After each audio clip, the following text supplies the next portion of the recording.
కైలాస పర్వతానికి మనం పూర్తిగా పడమర వైపుగా ఉన్నాం. ఈ క్షేత్రంలో పడమర వైపుగా ఉండే కైలాసం మీద నుంచే ఆ నీరు కరిగి ఇలా కిందికి వస్తూ ఉంటుంది.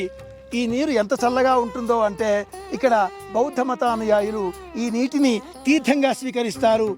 ఈ నీరు ఈ ప్రయాణం చేసిన అలసట మొత్తం తీర్చేస్తుంది, మనకు ఆరోగ్యాన్ని ఆనందాన్ని ప్రసాదిస్తుంది.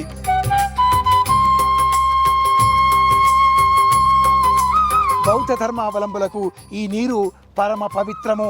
హిందూ ధర్మంలో ఉన్నట్టుగానే బౌద్ధ ధర్మంలో కూడా అనేక మంత్రాలు ఉంటాయి. ఒక మంత్రం అందులో ఇది ఆరోగ్యాన్ని ప్రసాదించేది.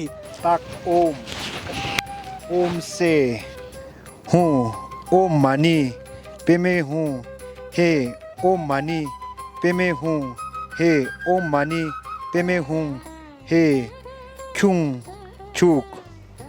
ఈ మంత్రం చదివితే ఆరోగ్యం చేకూరుతుంది అని వాళ్ళ విశ్వాసం.